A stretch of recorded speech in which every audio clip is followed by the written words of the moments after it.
Hello there.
Welcome everybody to some Crusader Kings 3 action. As always, I'm your host J2, and I am so excited to be able to showcase to you this game. Really looking forward to this. I've been looking forward to this for a long time. Welcome everybody in chat, across Facebook, across YouTube, across Twitch. Jonathan, I see you in chat. Liam, Jamoni, Wex, P. Morris. Liam, oh, okay, that's awesome that we're seeing everybody here right now. Lily Potter, good to see you. Kronak, how you doing? Good to see you, Stormy. Excellent, how you doing? So, Larian the Mage, how are you? Crusader Kings 3, folks, comes out tomorrow, September the 1st. Ethan Jory, good to see you. Ryan Rushing, how are you? And in advance of that, Paradox has been gracious enough to allow us the opportunity to showcase this game. And I'm super thankful. I'm also super thankful to Lizanne, who was actually the one who got me this copy of Crusader Kings, and I hope that she either joins us now or later on in chat.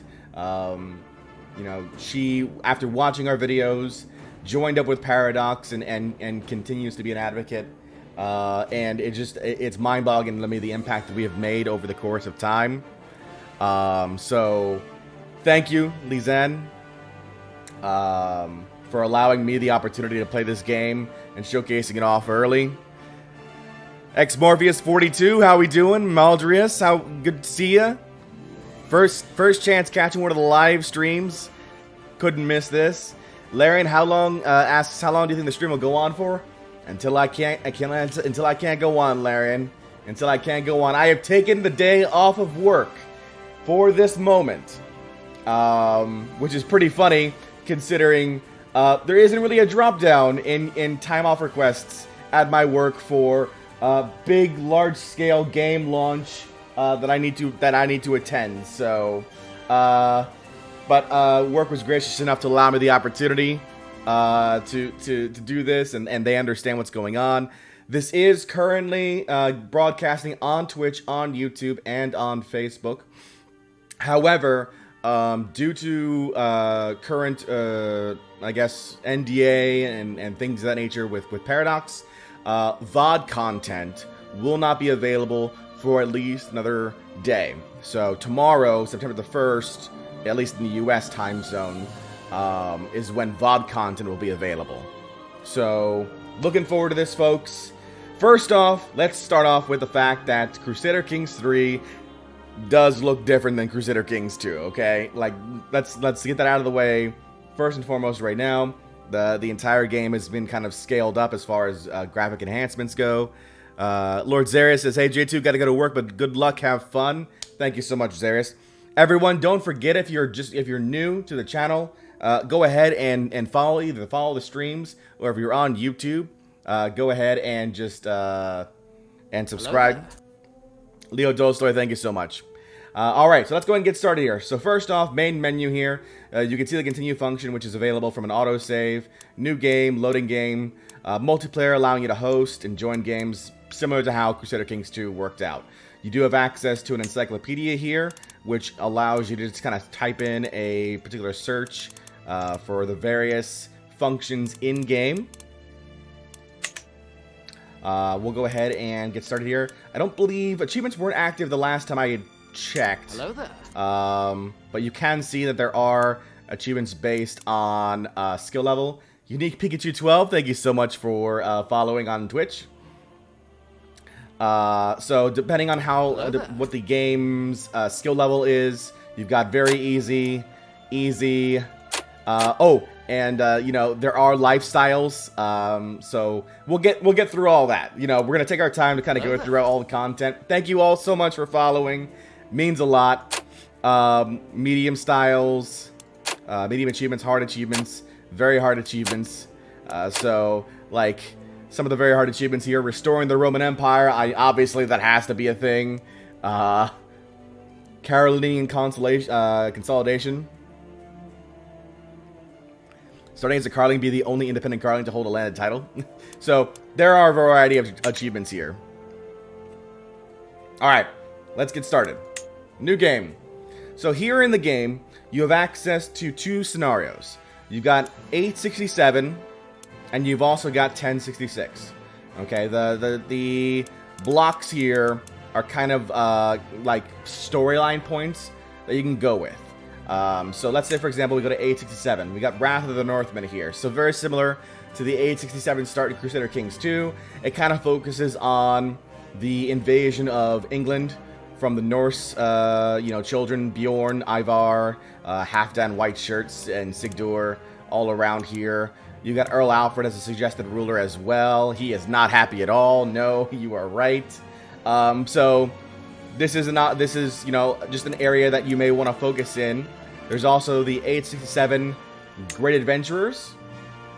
So this kind of focuses more in the, you know, Central European territories here. We've got Rurik, Almos Arpad. So for those of you who want, you know, to play as the Hungarian forces, Daruma, Count Eudes, which is a Robertine dynasty, and Jarl Hastein. I know this is a favorite of many, playing as Hastein over here in the Brittany territory. You've got the Carolinians. So this is where you've got the Carlings kind of dividing up the territory between everything. You got Charles, Lothair, Ludwig, Louis, Karlman. And then, so after 867, you've got 1066. Thank you so much, Celerak. So we've got King Malcolm of Scotland, the Dunkeld dynasty. Will we return to the Dunkeld dynasty? We'll find out in just a few minutes here. We've got Harold of England.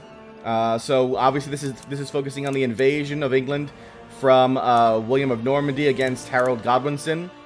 Harold Harade is also looking to invade England as well. And you got King Sven of Denmark. You've got Rags to Riches. So focusing around, you've got Petty King Murchad here in Munster in Ireland. Vratislav in Bohemia. Matilda in Tuscany. Apulia, Duke Robert there, looking to unite Italy. And Emir Yahya. And then finally Iberia, focusing around the Christian and Muslim forces going after each other in the Iberian Peninsula.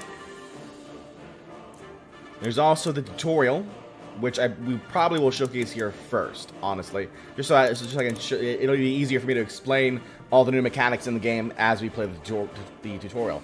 Now, there's also a button down here in the bottom left. Play as any ruler in 1066, play as any ruler in 867. If you click that, It'll generate the world. And right away, you're able to kind of just jump right in here. So any of these territories now are clickable.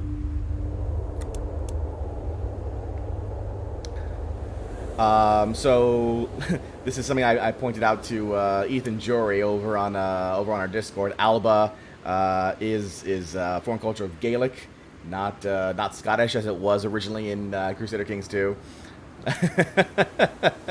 It is a very nice looking map. Actually, this map reminds me of a modded map in Crusader Kings 2. I forget the name of it off the top of my head, but it's a very colorful one. Now, game rules. People were asking about game rules. So, you've got difficulty level, exclave independence.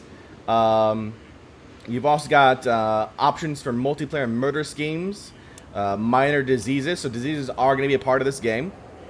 Kaiser J2 returns. Gender equality, regional heresies, Raglos. No, we're just kicking off here. Mongol invasion. You guys can't be surprised by that now. Cassius Belli costs. So you can actually, remove Cassius Belli costs, default them, or, and that makes the game easy mode as far as, like, conquering things go, I would say. Culture conversion, faith conversion speed, diplomatic range, the end date to the game. You can play to no end. It's built into the game that way. So you can stop at 1453 or no end. Just keep it going the entire time. I know that's a surprise for many, but I think that's a fantastic decision for the game here. No end date. We just keep going. We'll see what happens. There's a plague around 2020. Himiko Koei, thank you so much for following over on Twitch. So we've also got generated families. So most landed historical characters with no recorded family will have a spouse and up to 3 children generated for them. Cameroon Gaming, thank you so much for following over on Twitch. My apologies for those of you who are subscribing on YouTube. I don't know how to make that one work as far as the notifications go. I'll have to consider to look at it. Same-sex relations, sexuality distribution. You've got heterosexuality, homosexuality, bisexuality, and asexuality. Faith acceptance, randomized faiths, random ruler placements, character nudity, which I've not actually seen this in action. When I was playing, this had not been finished, so I'm a bit concerned. I'm not gonna lie about this option. So maybe we leave this. Maybe we leave this to never. Maybe that might be a good idea. Hungarian migration. Okay, so these are the current rule sets that are available right now.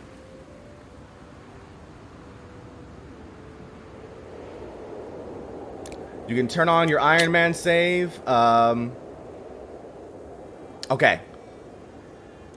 So, achievements, they have not turned on achievements right now, it looks like, because it does say you need to be played without modifications in single player and with Iron Man mode enabled. So, all that's there, but achievements are not still unlocked. So, there's that. We won't be getting achievements a day early.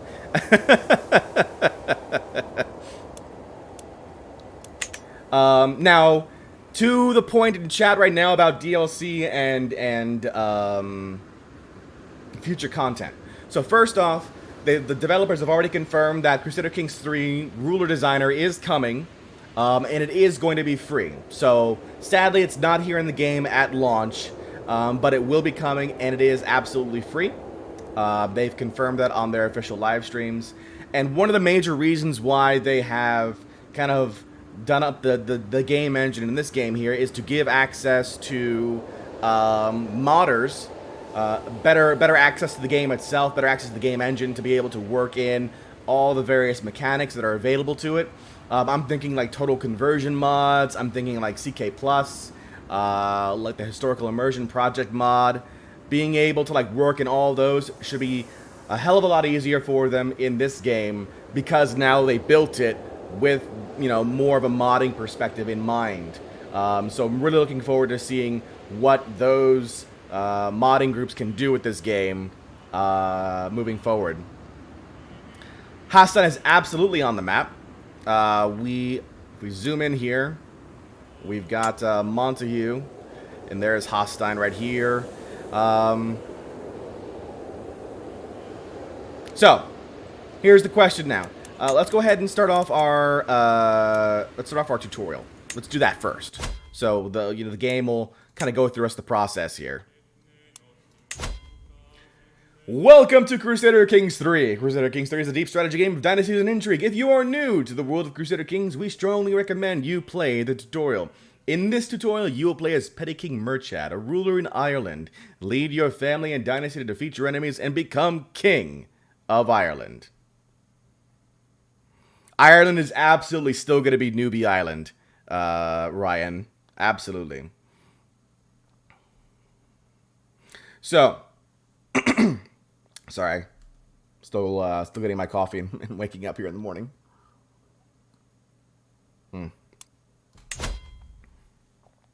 One thing, sadly, I didn't have, at least I didn't see it in early access to the game, was a game manual. So I had to use the tutorial here to kind of learn more about it.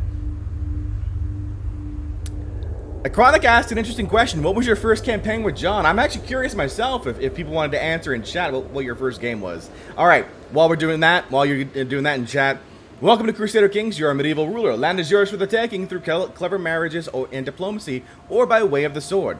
There's no one way to win in Crusader Kings. It's why we love Crusader Kings so much. Only different ways to enjoy the story that unfolds. So you've got your WAS. That's no problem here. Pressing home takes you to the realm capital. You've got different maps that are available to you, including details map, political map, and paper map. You've also got your holdings when you zoom into a particular territory, and then zooming out gives you the realms. Obviously, you've got your pause menu here. So right now we are paused. We can unpause here. We've got game speeds locked in right here, increasing and decreasing game speeds. Cleave for Chronact, so that was the HRE campaign. Warmaster was the Ghost Hill campaign. That was the Game of Thrones one. Dunkeld for Larian. HRE for Nuttlemasher. That's so cool. I love it. Any of these highlighted blue text, that's you can get the highlights in the drop overs. Not drop overs, the pop-ups. I'm making up words as I go. Give me a break here. so duchy leads to county, which leads to barony, as far as that goes. Xmorpheus42 says, my first experience with you was your conquest of England. I'll never forget the two gay brothers who ended a civil war. Was that the Scottish campaign? Alright, so highlight over that, and then hover over the inserted phrase there. There you go. Good job done. So the reason why they did this was because there practically was no tutorial in Crusader Kings 2. So this was hopefully, this is hopefully going to make things easier for many people who are new to the game, unfamiliar with the process, to learn more about how to play the game without necessarily having to watch it. Like, I hear so many stories about people watching YouTube videos on Crusader Kings just to learn how to play the game. Hopefully, this helps them, learning how to play the game while playing the game. So there's that. Now, obviously, I hope that you watch our content on YouTube and on Twitch in the future, but I also hope that this makes some sense. So, we are currently ruling as the Petty Kingdom of Munster, which is these two territories here. Our ruler here is Petty King Murchad MacDonchad of Munster. We've got our borders. We got Desmond south to us. We've got claims on the Kingdom of Ireland already. We also hold the Earldom of Thomond. Nuttlemasher says, Petty King, you must be very poor then. That's the dukedom there.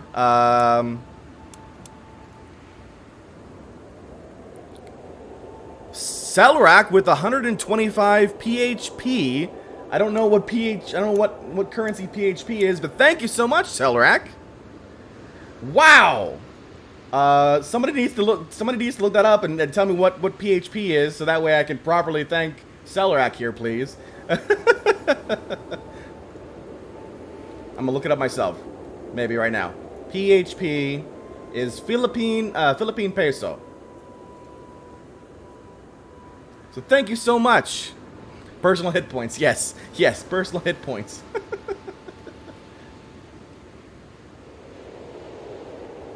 Thank you so much, Celerak.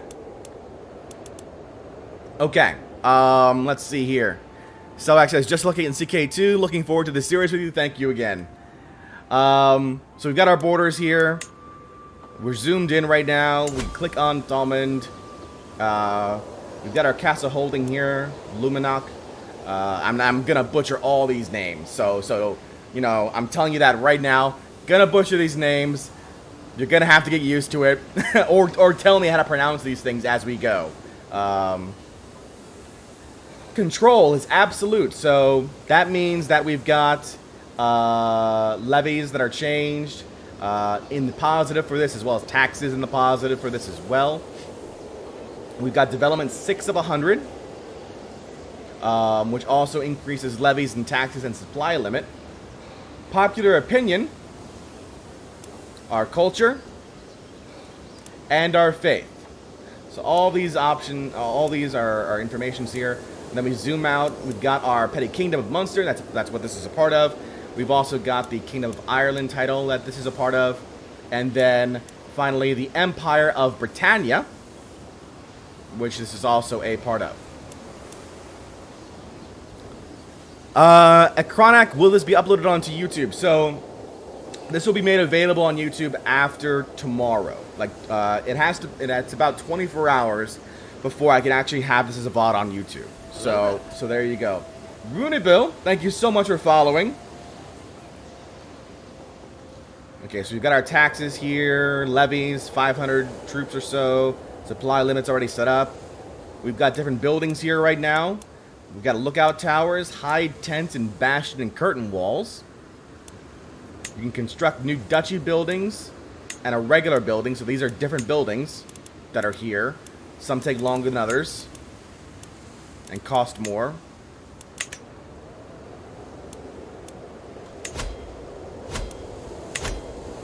So here's our character right here, the Petty King. We can go ahead and bring him up now. So, same thing like Crusader Kings 2 as far as skills, though. You've got Diplomacy, Martial, Stewardship, Intrigue, and Learning. These are the stats here that you can see. So, 5 is considered to be poor. 17, Martial, is excellent. Stewardship is 9, which is average. Intrigue is 7, which is poor. And Learning is 4, which is terrible. You've also got Prowess, so that's dueling capability, which is at 6 right now. He is Catholic and Irish. And before I forget, if you have not done so already, and you are interested in picking up this game, we are an official Paradox affiliate, so you can use our affiliate link directly. Get yourself a great game, pay Paradox directly, and how about support the channel as well. So, we've also got here the traits for the Petty King. Temperate, Wrathful, Impatient. He is a skilled tactician and an open terrain expert, which is his commander trait.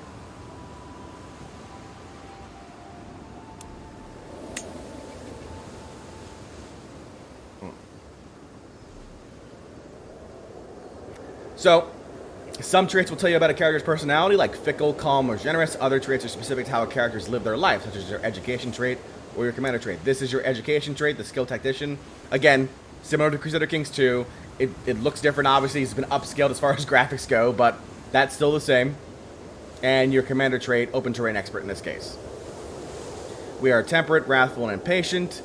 From this, we can see that our character typically lives a modest life, but expects others to do so as well, and is quick to anger when they don't. When a character chooses to behave against their personality traits, it can cause stress. So the game is telling you right now, if you don't act in similar function to what these are, you have the possibility of incurring stress. Not great. Traits can also impact how characters react to you. Some people are impressed by the brave trait, while a lustful character is more likely to feature in salacious gossip. All characters have an opinion of one another, which drives their behavior. Low opinion can cause people to rise against you or be unwilling to help you. High opinion can, on the other hand, make characters more inclined to join your murder scheme or fall for your seduction. So right now, we've got our player heir, Brian McMurchad. His opinion of us is plus 74, because we are his father. We have a Confederate partition, two of them actually, same dynasty. He's temperate. I mean, I'm temperate, so he likes that. But a -6 on personal diplomacy because our diplomacy is terrible. As the pegging and Merchant, how many sisters are we seducing? Probably not many. Probably not many. Now, gold. As we all know, J2 is a fan of gold. J2 is a fan of tithes. I like tithes. They're fantastic. We need to get some gold. So gold will pay for your buildings. Gold will pay for your armies. Gold will pay for bribes. You know, in case we need to, like, you know, toss a few coins here and there to try and get some things done. In certain circumstances, you can also use prestige or piety. Hey, Jamoni, good to see you. Coop can't drive. Let the taxes flow. Exactly. We've also got prestige here, so we've got gold here. So our monthly income, vassal taxes coming in. We've got our prestige. We've got our piety, which can be gained from learning skill and virtuous traits. Now, lifestyles. So no longer in Crusader Kings do you, at least in Crusader Kings 3, do you need to worry about paying for DLC for this. You have lifestyles, okay? This is not a separate function. It's built into the game now at the start. All we need to do now is choose a particular focus. Now, because of our martial education, this is different now. Because of our martial education, you're able to gain more experience with a particular lifestyle. So in this case, we're able to click on martial here, gain more experience, and then from here, we can choose a focus in the martial education space. So strategy, authority, or chivalry. Okay. Mr. Zingo, doesn't matter. Either way, it's absolutely fine. I broadcast on all the platforms because I have a wide audience, and I just want to make sure that everyone has the opportunity to watch. Not everyone likes one platform or another, so that's why it's all there. For the general public, this comes out tomorrow. Yes. As far as the specific time, I am not exactly sure, honestly. I would take a look at the Steam page and kind of see what it says.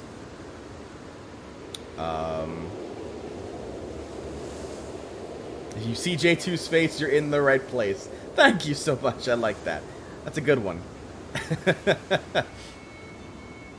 It says unlocking in 1 day and 4 hours. So it looks like 28 hours, 27 hours or so from the time right now is when it comes available. Okay, so we're gonna go ahead and choose the authority focus. And the authority focus allows us to kind of see +1 martial, dread gain. So dread is a measure of how feared a ruler is. Dread allows you to play as a tyrant. But a dreadful ruler allows people to discourage from joining factions, discourage scheming, increase the option for vassal acceptance, increases the offer vassalization possibility for acceptance, making electors more likely to vote for you. So, wide range of things here now. We can go ahead and open up our character view now and click on our heir.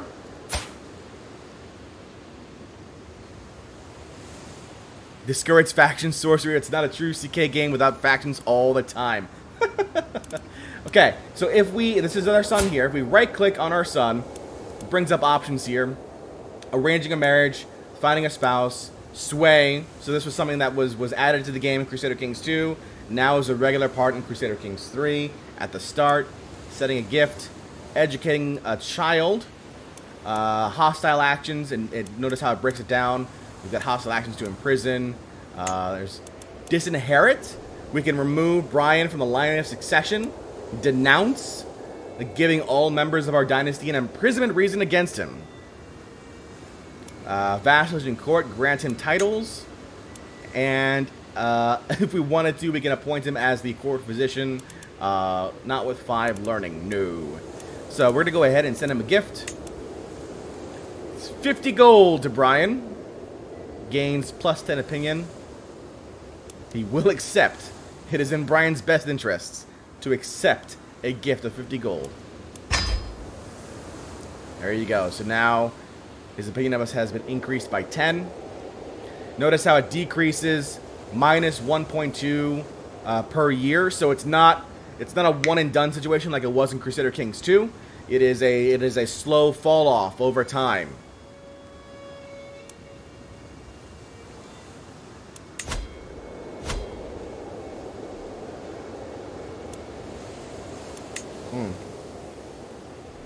So we've got our house here, House Brienne, or Briannon, rather.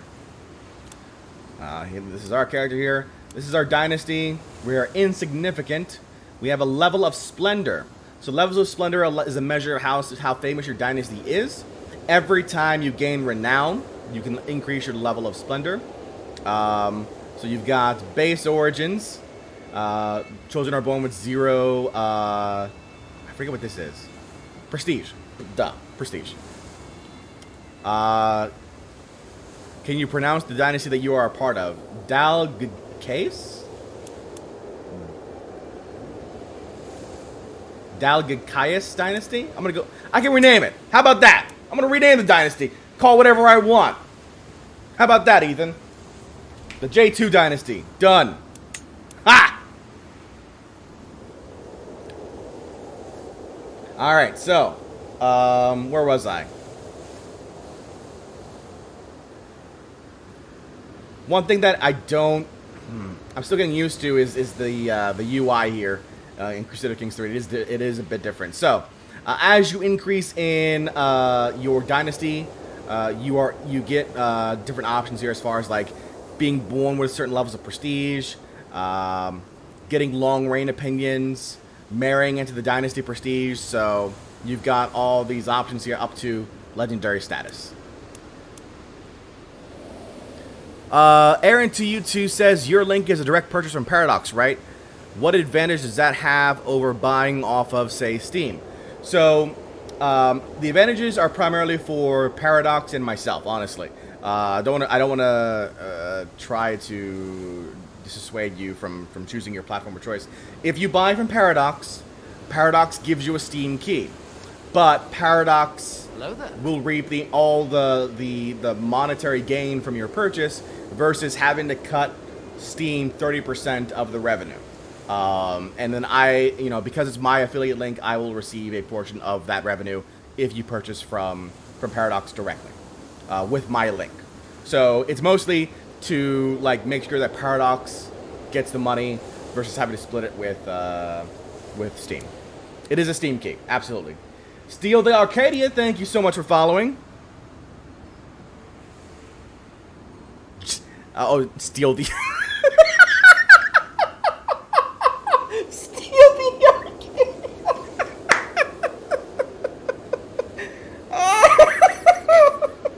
It's Stealth Arcadia, folks. Not Steal the Arcadia.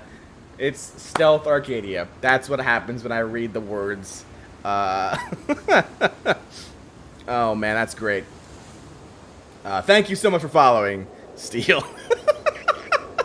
Stealth! Damn it, I said it again! Alright, so.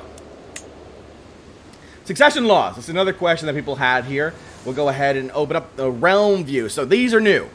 These views here, they're probably going to be the ones you're going to have to, relearn the most in Crusader Kings 3. So the realm view here allows you to view, who are the current, the vassals in your territory, what your current domain looks like, and then finally the succession. So when you play, you're able to change your succession laws. So right now we're at a Confederate partition. All children inherit equally. That's Gavelkind! They're calling it by a different name, but it's still Gavelkind.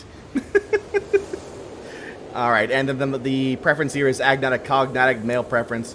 We don't have a designated heir, but our heir right now is Brian. There's even 3 types of Gavelkind.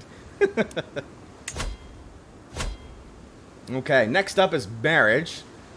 Go ahead and click on our character here. We are not currently married, so we're going to right-click on our character and find a spouse.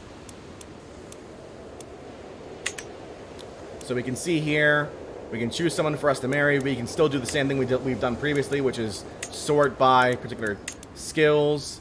We've got our traits here. You can toggle your filters, so it's based on like range of age. Do you prefer your Gavelkind with more or less succession issues? Absolutely, Jamoni. You can choose.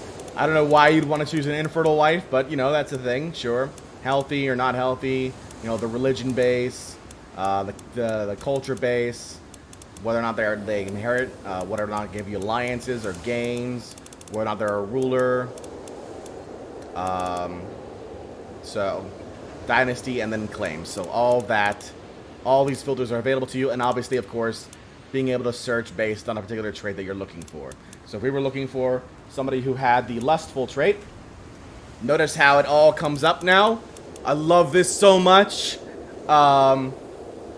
Just click on the trait that you're looking for, and then it'll appear over here in the view.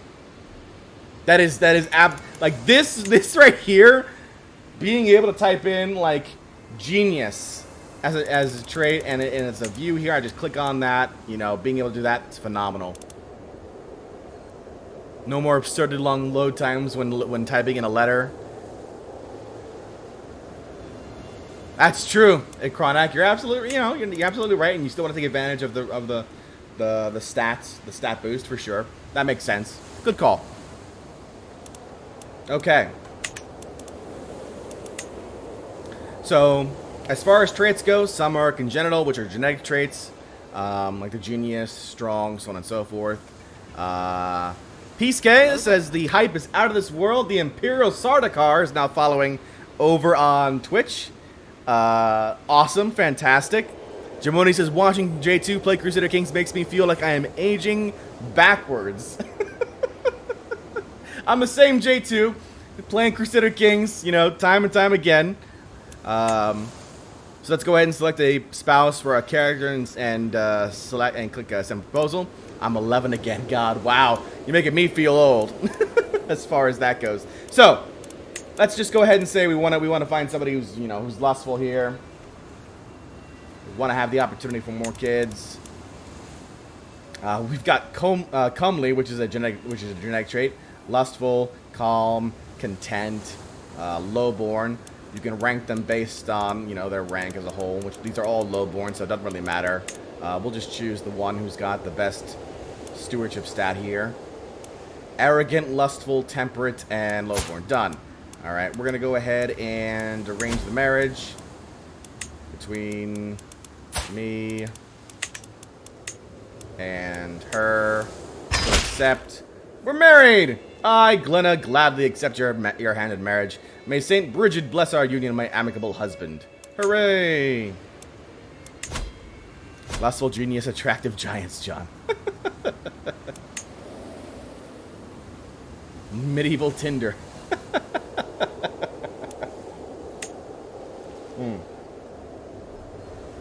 So for those of you unfamiliar, if this is your first time seeing Crusader Kings, titles are based on tier. So we have a county title, then a duchy title, kingdom title, empire title. Our character right now is called a petty king. That's just kind of like flavor text. It's a duchy, is what that comes down to. That's a duchy title. Now there's a difference between de jure and what you actually have. De jure means it's technically supposed to be a part of your kingdom by law, versus what you actually have. So we're gonna go ahead and go to the duchy map mode, which is down here in the bottom right. Right now we're in the details map. We can click on duchy map, the duchy titles. We can see here we've got Munster, Leinster, Meath, Connacht. And then we can change back over to the realms view. Hello there. Electronico69, thank you so much for following. over on Twitch. So again, going back to our holdings here, we've got our territories. They're based on our land. We've got our buildings here. We want to construct a new building. We click on that. Whoops. Whoopsie. New building. We've got wetland farms, hunting grounds, barracks. Keep on scrolling from here, and then trade port. So, gives you a cost, gives you a time frame, how much taxes you have, what are the bonuses there are.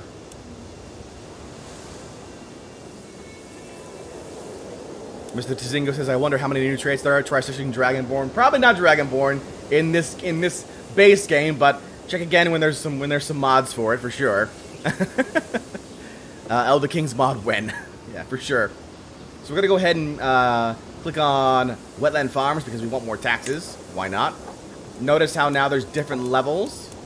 So you've got your levels of farms and increases over time. So it's got 3 years left to build these cattle lands here.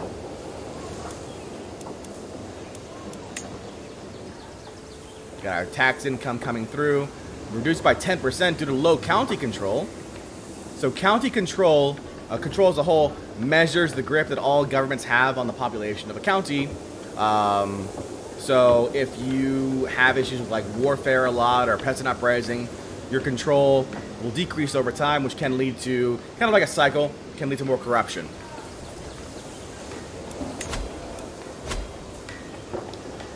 Finally, we've got vassals here, so let's take a look at our realm. We've got our Feudal Vassals, which is Earl Ragnvald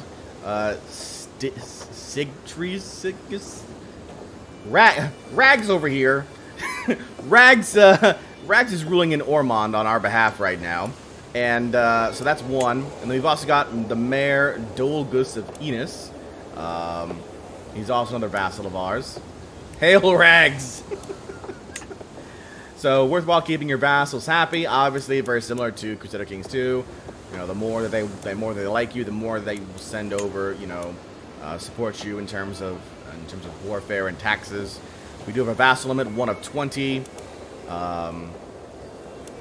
Excellent. And then our realm is the complete body of land and titles that our territory has. So this is the realm of Munster right now.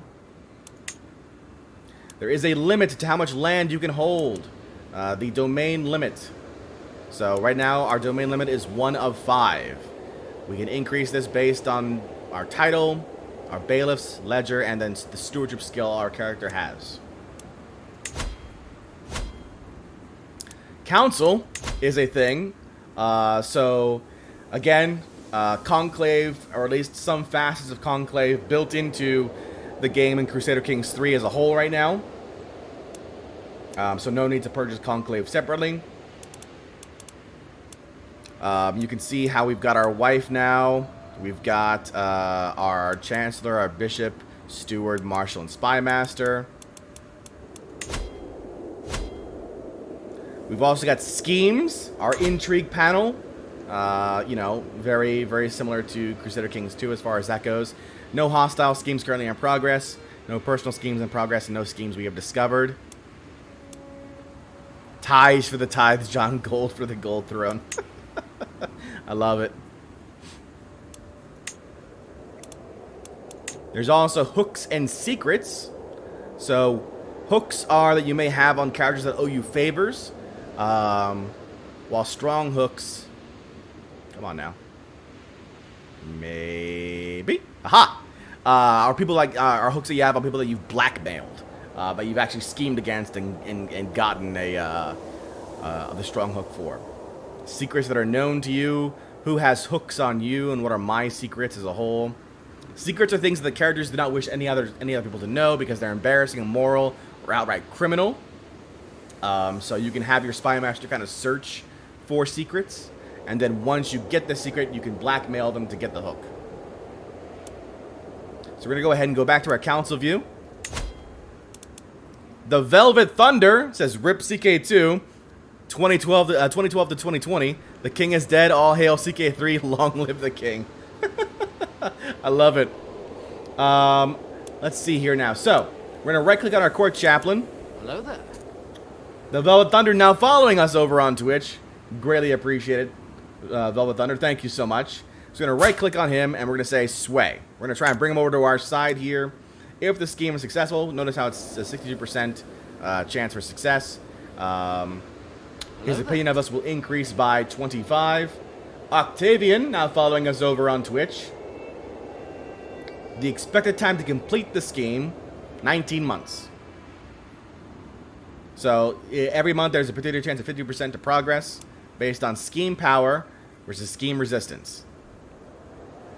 James White asks, by the look of it, are most of the DLC improvements made in CK2 a part of the base game here?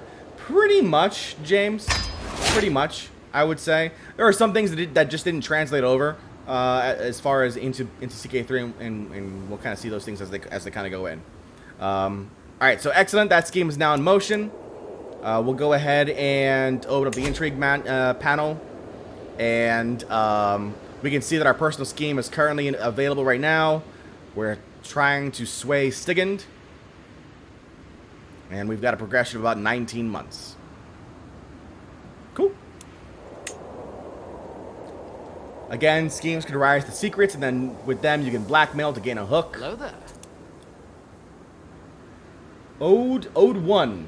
Audi 1? We're going to go with Audi 1. Audi 1, thank you so much for following us over on Twitch. Again, if you were subscribing on YouTube, thank you so much for subscribing. I can't figure out how to make the notification pop up for that. So, my apologies, but thank you so much for subscribing.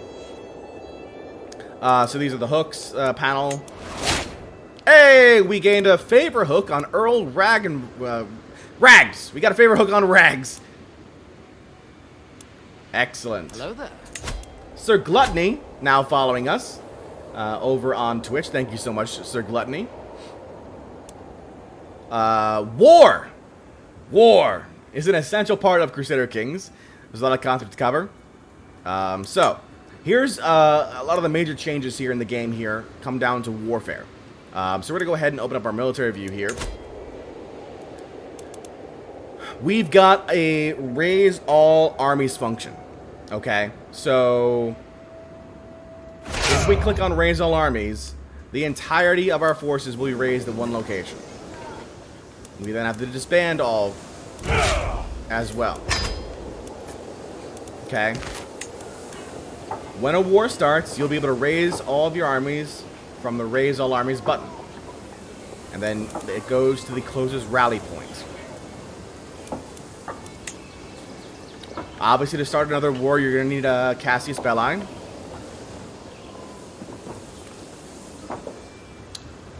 Epic Gamer, maybe you should put the Twitch chat in the top left corner. I know, it's so hard to decide what to do with the different chats and everything. Because the UI in this game in particular is just so vast. We'll go ahead and give it a shot on the right here, and we'll see, on the left, and we'll see what happens.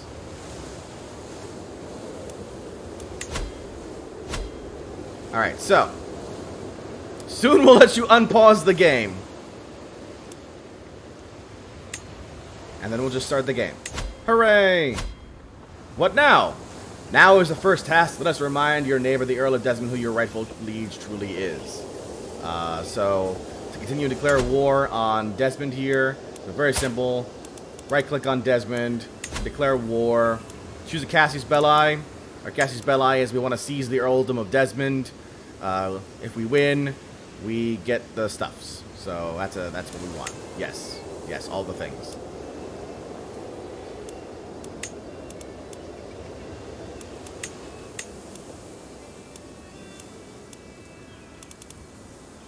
Declare war. I understand. War is now declared. Okay, so let's see. Peace K asks, is there some sort of scaling options in the UI? There is actually. So if you go into your settings here, I've got the GUI scaling at actually at 110 because I was worried about how it would be seen on the screen. But you can like shrink it down to like, let's say 80%. And notice how everything's kind of smaller. Epic Tronico We'll get. Oh, hey, all right, hold on, chat. I didn't want to show that off yet. You're getting ahead of me right now. You know, hold on. We'll get there. I see you, chat. I see you getting ahead of me right now. We'll get there.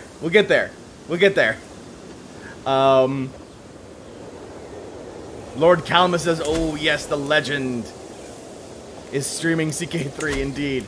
So we raise all of our armies here. I'm gonna go ahead and switch my menu back over to at least 100% here. I'm old. I have old eyes, so we're raising that back up. First John Warren CK3 is in Newbie Island. Newbie Island, yes indeed. So we're going into Desmond territory right now. And now that our army is moving, it's probably going to be heading into a battle. Yep. I just need a bigger screen. Fair enough. Cool. Let's go ahead and unpause. So, okay. So we've got our army here. 606 versus 283. Oh, a wedding celebration. Our first in-game event has now taken place. With my marriage to Petty Queen Glenna, the realm expects us to throw a suitable, extravagant wedding celebration. It is well within my right to collect a royal aid duty as part of this, but some may consider it tasteless to levy an extra tax during a time of jubilation. Of course I will collect it! Who pays for their own wedding? Or I will let my subjects enjoy the festivities without worry or care. Duh. We're getting our taxes. We're getting our gold. Let's see. Lord Kalmus asks, how does it feel compared to Crusader Kings 2? I'm enjoying it for sure. John Z Pops with a $10 Euro super chat.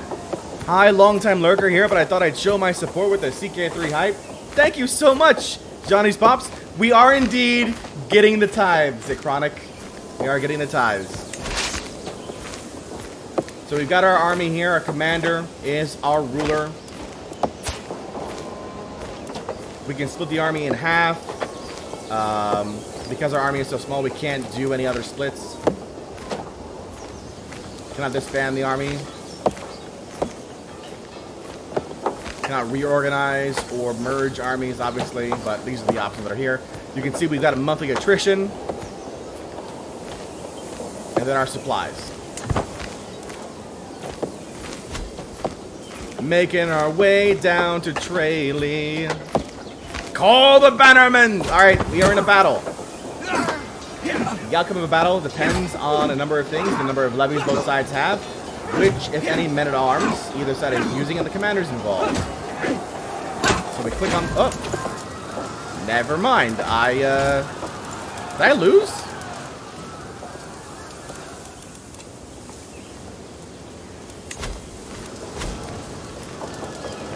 No, they lost. Okay. I was worried there for a second. Okay. Now we're in a siege. So now we're just kind of breaking this thing down right now. We have a 19% positive war score. You probably can't see that because I'm in the way. That's this guy right over here.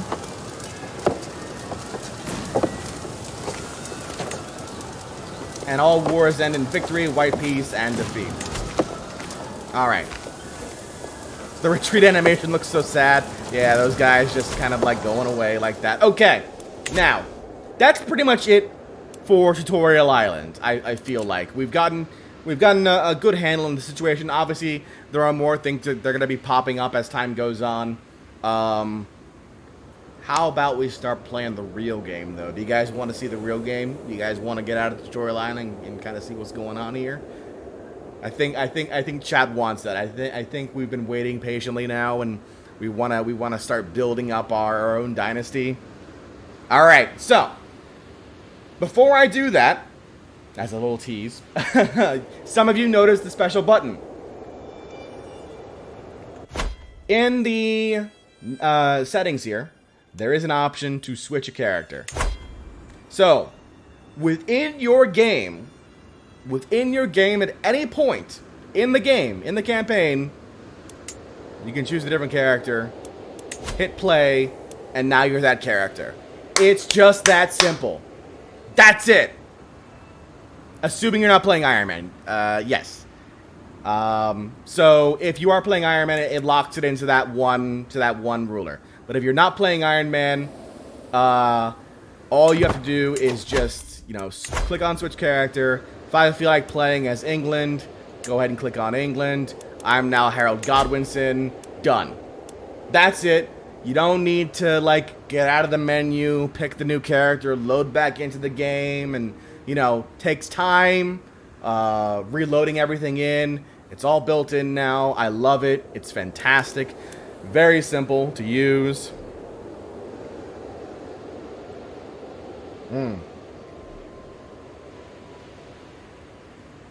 Hello there. And we can see here. Thank you so much for following, Astar. We can see here England's already got the Norwegian invasion and the Norman conquest. So, switch to Pope. Sadly, you cannot switch to Pope. Cannot play theocracies. Sad times. But look at this map that you can play as. So all the way up here from Iceland, down south, to look at Africa now. Like, I love what they've done here. Just giving people who prefer to play in the African territories just a, you know, just a larger scale game to play in, you know? Like, look at all these territories. It's phenomenal. Going across now. You can see the Byzantines, Cumania, up north, the Scandinavian territories, Russian territories. Are the Jewish Ethiopians still there? More than likely. I don't think they're here right now because it's 1066. I think they're the 867 start. Maybe. Actually, might not be there now. And then, all the way over in the far east, we've got Great Liao, the Khanate, all the way down to, you know, again, India and a bit of far west, China, Tibet, that territory over here. So, awesome. Joe Grau says, I pre-ordered the game, can't wait for tomorrow. I'm super hyped for Joe Grau, absolutely. Okay. You can also just go jump right into observe mode. Like, that's it. I'm now observing. Done. No special tricks in order to get to observe mode. You just start in observe mode. And now we're at the fastest speed. We're letting the game kind of go. Look at how fast the timer is going. And the bottom right. You can't see it right now because my hand is in, my body's in the way. But look at the speed of the way that thing is going. Like, it is fast. It is speedy. And there's no hiccups. Like there was in Crusader Kings 2. Like, you couldn't in Crusader Kings 2. Like, you could go to a fast speed, but it's definitely a situation where this is nice. Optimized time travel, absolutely.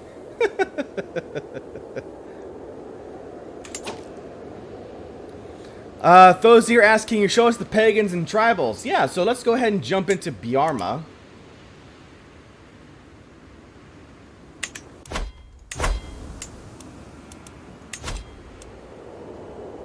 So Bjarma right now plays as a Sumanesco, so there's an unreformed. So again, going back to the idea around religions, you now have the possibility to reform your religions within the game of Crusader Kings 3 base game. Reformed, unreformed, you got your faith. Here's your culture. Very similar in function as far as that goes. The Finnish faith, indeed. So you've got your, again, factions, any decisions, so you can found a holy order, defenders of Ukko, top feudal ways, so a wide variety of options here.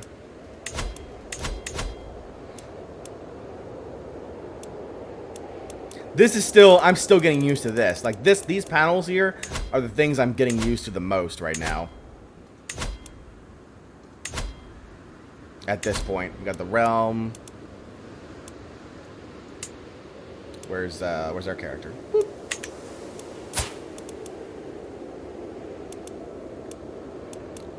So we got the Sumanesco faith. So faith is based on tenets. So you've got, in this here, the Sumanesco faith, communal identity, ancestor worship, and the sanctity of nature. Certain faith, every faith considers certain traits to be sinful. So in the Sumanesco faith, you've got craven, arbitrary, and fickle. These are sins for that faith, while the virtues are brave, just, and stubborn. So they're not locked into how it was in the past, where every single person, you know, a virtue would be like temperate or humble or now I'm forgetting the rest of them. Diligent, let's say. They're great. They're good traits to have, but they're not. It's not all locked into one particular facet, of virtue. You got marriage doctrines here, so consorts and concubines. So to Lily's question about how many concubines can you have in the Somanesco faith, you can have up to 3 concubines. Egregious says, hey, J2, haven't been able to catch you live, but I've been loving the Sea of Thieves VODs. Thank you, Egregious. I've been loving some Sea of Thieves game through as well. Who has lustful as a virtue? Yeah, let's go be that religion. How about that? And there's also the Reform, the Sumanesco faith. So again, something that was built into Crusader Kings 2 over time is now base in Crusader Kings 3, and it costs you piety to reform said faith. Each ruler can only create or reform a faith once. So, and your old faith will consider you astray.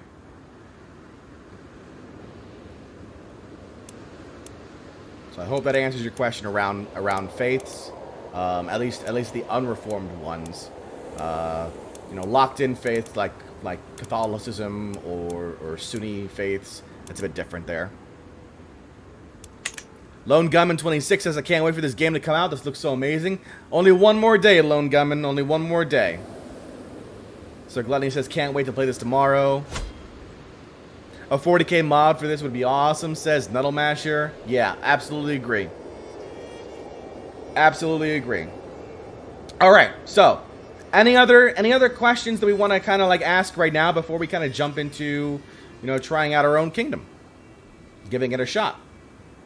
I'm looking over chat right now.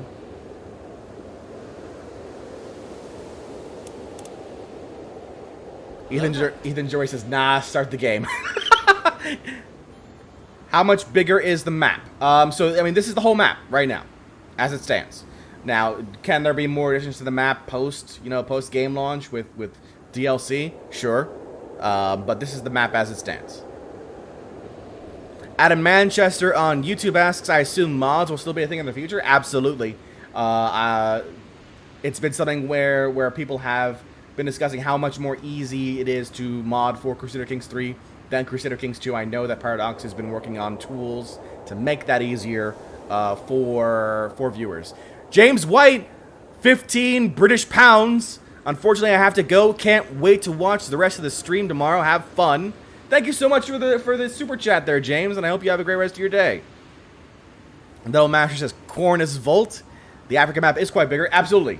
They've definitely done a lot of work in the African territories. The east side is totally not torn and unfinished. I mean, I just feel like this is just this is giving some people some hope about China. I honestly do. I can't say for certain one way or another, but I feel like this is giving some people some hope about China. Can you click on the sea monster? No, it's just there. Sea monsters are just there. Again, a reminder, if you have not picked up a copy of Crusader Kings 3 yet, and this stream has intrigued you, you can use our affiliate link, which goes directly to the Paradox store, to make your purchase, and then Paradox receives the full benefit of your purchase, and I receive a benefit from Paradox. So you'll be supporting the stream and supporting the channel, as well as getting yourself a fantastic game, in my opinion. Okay, no more questions. Let's go ahead and take a look here. Are the African states fleshed out? Asks the Imperial Sardaukar. I think they've done a lot more. They've done a lot better work on them. Honestly, I do. Compared to what they were I remember what they were like when CK2 first launched. So So going from CK2 launch to now CK3 launch, I think that there is a great, there's been a great boost here. Unreformed Magi Faith, yeah, so. Okay, let's go ahead and get out of here. We'll exit the game. Back to the main menu. So, the question now becomes, what do we want to play? And honestly, I think there's only for this stream here, for this stream today, there's only one place we need to be in, and that's gonna be 1066 in Scotland. We'll be playing as King Malcolm of Scotland, House Dunkelds. Known to Scotland as the Great Chief, Malcolm III's situation is tenuous, but full of opportunity. To the south, the rich lands of Northumbria lie vulnerable as England is torn apart by war, but Norse warlords and Gaelic Highlanders yet contest the king's rule at home. The British Isles teem with dangers and opportunities. Can you pluck a rose from this garden of thorns? Dunkeld 2020. Lothian. All right. So here we are, Scotland once again. Where's our friend? There he is. There he is. Gus Patrick of Lothian. You, my arch nemesis returns once again. He's no longer an earl. He starts off as a duke.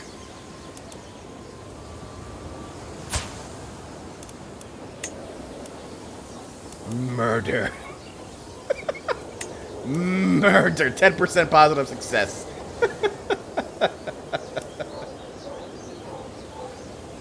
Oh, man. So, Murder Lothian now.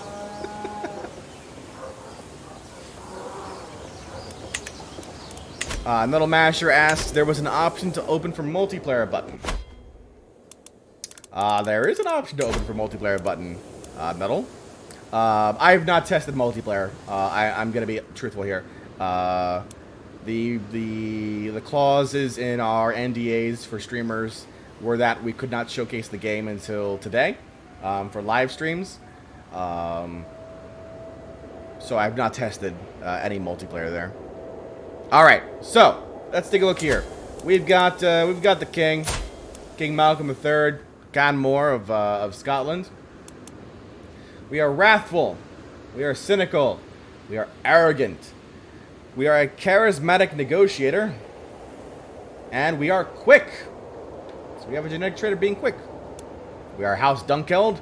House Dunkeld's house words are be loyal. I feel like this is less our own personal house words and more like the house words for everybody else in Scotland, reminding them, hey, you better be loyal. And Chronic says, going to head to sleep in about 20 minutes. Going to be looking forward to the stream VOD. Awesome. Thank you for coming through, Chronic. What is the other house in that dynasty? So, we've got the main house, the Dunkeld house, but there's also a cadet branch. So, we've got the Dunbar cadet branch here, which is the Duke of Lothian. So, we are related in a way, sadly, unfortunately, but we are related. Okay. Now, up at the top, we can see now we've got certain buttons that have popped up. You know, little icons here. So, advice. Again, Crusader Kings 3 does have an encyclopedia. You can access at any given time. We also have an advice. Education. Pater with a $50... No, I'm sorry. 50 British pound super chat. I heard a man likes tithes. Bringing back happy memories of finding your channel in 2011, 2012 with CK2 and EVE Online. Thanks for the great content over the years from Crusader Kings 2, SWOTOR, Star Trek Online, Secret World. I found EVE from your videos, and it's still awesome. Man, Peter, thank you so much for the 50 British pounds. I'm so happy that you've enjoyed my content over the years. It means a lot. It means a lot that I have that I've been able to like be able to do this for as long as I have and have the interactions with you all. Mostly, I mean, in the past it's been through like the YouTube content, but I love the live stream interaction even more nowadays, just because I'm able to have it kind of in real time. So I appreciate it so much. I appreciate the super chat so much. Thank you, Peter. Thanks a lot. Our heir requires an education, so we need to find a guardian for our heir. You want to find a highly skilled character to educate your child. We recommend that you look for a guardian with a high-tier education trait, like a brilliant strategist, or a trait like a genius or quick. If you're not willing to take risks, you can educate your heir yourself. You generally want to have all your children get a good education, but if you have children that you don't particularly care about...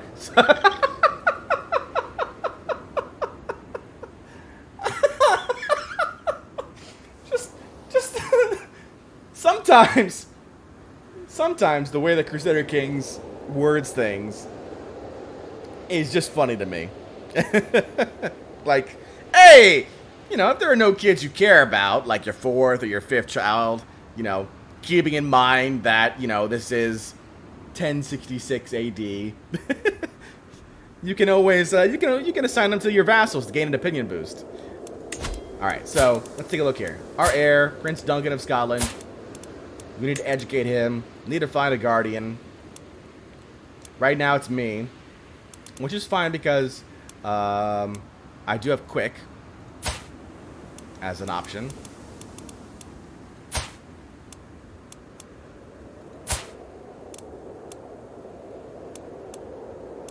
But I can change the character. Let's see what else we've got here. If we wanted to make it sort by martial skill. Make Lothian raise him. Why would I want to make Lothian raise my heir? MT Kaysen says by the 4th or 5th it becomes another one. So Branwaldir is a brilliant strategist and my knight. He's a low-born commoner with scaly. Ooh, Branwaldir is covered in scaly patches of skin. That's a new trait. Forest fighter, also another new trait. Sadistic, new trait. Stubborn, and chaste. But again, he is a brilliant strategist. Which is probably the best option. I do not want... No, do not convert his culture. Sadistic allows you to plot to murder your children. Branwaldir has grayscale. He might be a deep one.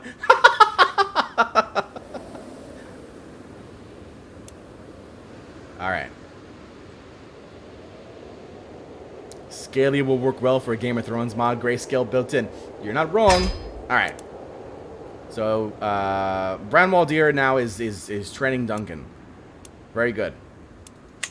What else we got here? We need to choose a lifestyle. Here comes the money. Money, money,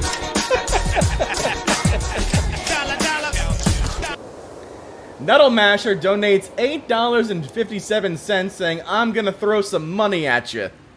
Thank you so much, Nuddle. I'm curious, is there a particular reason for the 8? Oh, wait. I thought you were going for the year, but like one of the game years, but that doesn't make sense for scenarios because it's 867. What's the significance of 857, Nuddle? In the meantime, let's take a look here. We've got diplomacy, we've got martial, stewardship, intrigue, and learning. The contents of his bank account.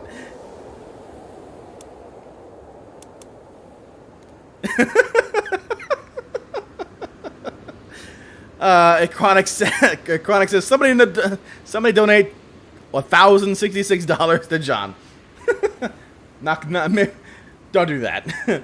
Do not do that. I do not, I do not want anybody to spend $1,000 on me. Not a thing. Empty Cation says they really outdid themselves with the clothing on the character models. All the vivid colors are a reminder of the Middle Ages with all gray and brown tones. Absolutely. I mean, the designs of medieval wear. The entire idea was that the nobility were nobility, and they would wear prestigious clothes. Like we talked about in the tutorial island scenario, diplomacy. Because of our diplomacy education, we gain 30% more experience in this lifestyle. And then from here, we can choose 3 focuses. One is foreign affairs. One can never have too many friends near or far. One is majesty focus, which focuses more on gaining the prestige per month. Regality flows from ritual, tradition, and glory. And then finally, family focus. Even if we do not choose them, those closest to us are the most important, which gives us +2 diplomacy and plus 20% fertility. So why don't we just go ahead and focus on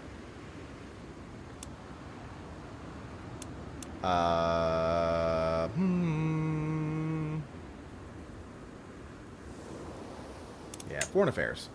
So that can be changed once every 5 years. Tio Lolstoy, how you doing? Tio says, that's a gripe I have with Game of Thrones and The Witcher on Netflix. Everything is so damn gray. That's just not the Middle Ages. Peace Case says, I'm also even more impressed with the accuracy of hairstyles on the women. It's very authentic. Red Slevin 711 is now following. Thank you so much, Red Slevin, for following over on Twitch. Little Master says, I donated 75 NKR, and it was $8.57. Got it. Well, thank you again, Nuddle, for the donation. Halonet over on Twitch asks, what do the finishers of the trees unlock? We gain the trait of Diplomat, so that's an actual lifestyle trait it unlocks. So you can have Diplomat, you can get August as a lifestyle trait, or you can get Patriarch as a lifestyle trait.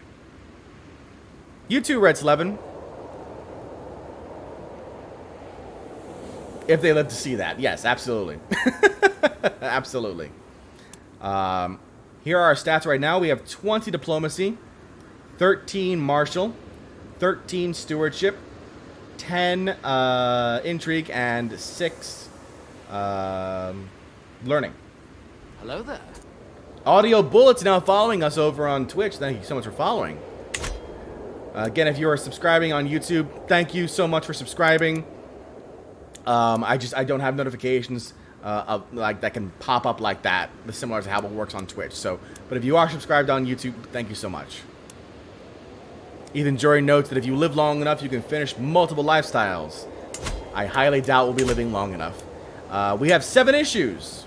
The game is saying, hey, you might want to grant Linlith Gaushire. Linlith? Yeah, let's go with Linlith. Linlith Gaushire to Duke Gospatrick.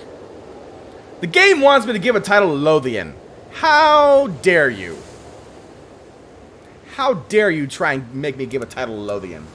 We're dismissing that one. Get out of here with that nonsense.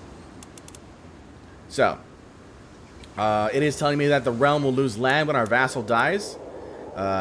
If Teviotdale dies, Earl Edulf Gospatrickson dies, his title will move on to someone else.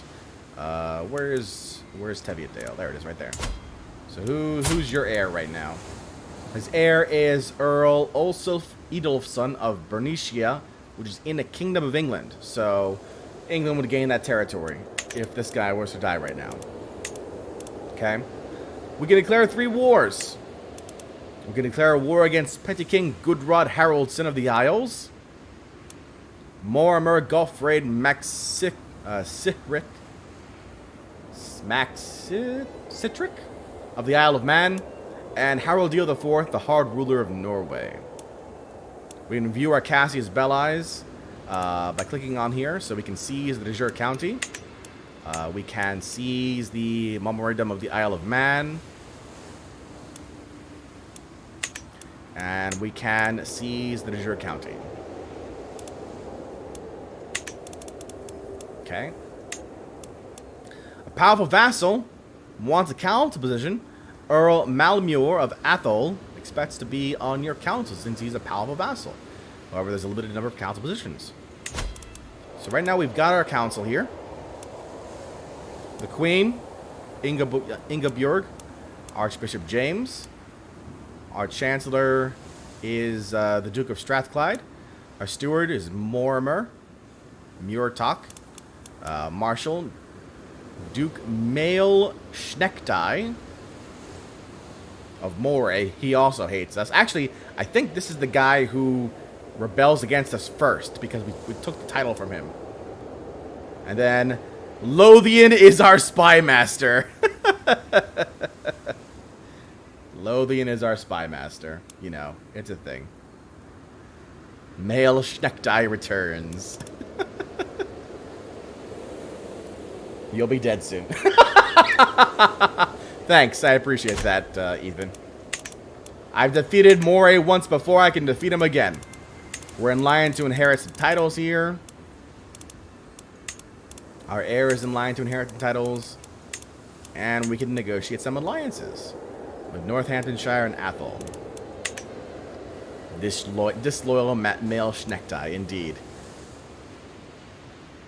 Tio Lol Story says, this stream is so fun. Thanks to everyone in J2. Tio, I mean, I love the fact that I'm able to showcase this to you all today, and I love the interaction going on in chat right now. It's fantastic. Casey Bernard 2002 says, yo J2, yo Casey, what's going on? Somebody asked if I can make the Isle of Man submit to me. I can offer vassalage, but he will not accept. It's close though.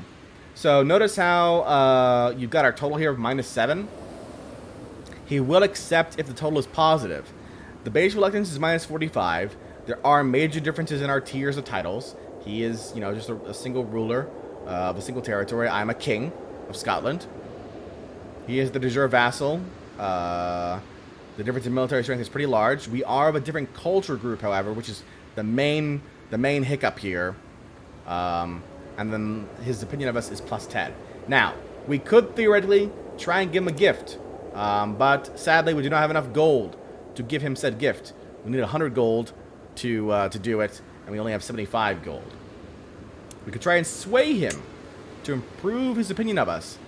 If it's successful, which is 95% chance of success, it will increase his opinion of us by 25. If that happens, we may have a better shot at the vassalization. So we'll go ahead and start this scheme here. And we'll start our sway scheme against the Isle of Man.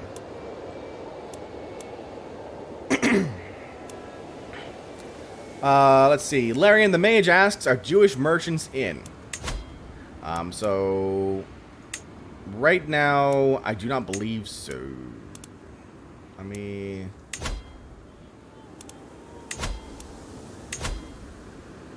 decisions. So there's no Jewish merchant like borrow gold option. Artistic asks, hello J2. Do you know if the Steam Workshop will be available on day 1? I do not. Artistic, I hope so. I know that modders are anxiously waiting the opportunity to kind of work on this game here, so we can absolutely search for a court physician. A court physician is essential to care for the sick and wounded at my court. I will ask my servants to bring forth a number of suitable candidates.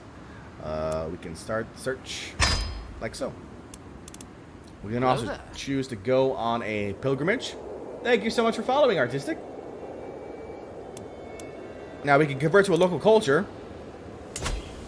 The culture in our territory now is Gaelic. The cultural head being Mael Schneckdye of Moray. So this is different because we're Scottish, but the culture is Gaelic, so we're gonna have to convert them over time. Oxnard has followed us over on Twitch. We've already taken care of our heir's education. We could. See, he's only 5 though. We'll probably get a notification next year for Donald, and in 2 years for Malcolm again. Yes, there are cultural heads. Absolutely. Now you can invite claimants to your court. In order for me to extend my realm, I must have valid claims in foreign land. Luckily for me, there are many claimants out there who will be willing to become my vassals in return for military support. So here's something that is new in Crusader Kings 3. you're able to just mass invite people who have claims on land to your territory. No guarantee that everything is going to work out in your favor when you invite all these people here, but it's like one big mass, like, hey, come on in. I'll be your base for all your plotting against the rulers in your lands right now. Pretender heaven, basically, is what it comes down to. You can also invite knights into your court. As the King of Scotland, I need brave knights to defend the realm and conquer new lands. I will send out a herald to let my subjects know that I am in search of skilled warriors. And then it says at least 3 able-bodied men with 12 or more prowess will arrive as guests at our court.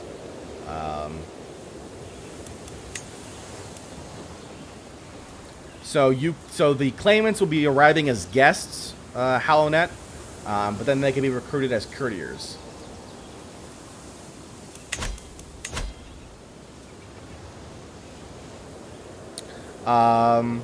Knights are kind of like your duelists in the game. We can not request a claim on Ireland because we're missing a lot of gold and a lot of piety, but this is an opportunity for us to petition the papacy for it. We cannot found a new empire. We do not have the dynasty of many crowns. We cannot strengthen our bloodline or consecrate our bloodline, nor can we found a holy order.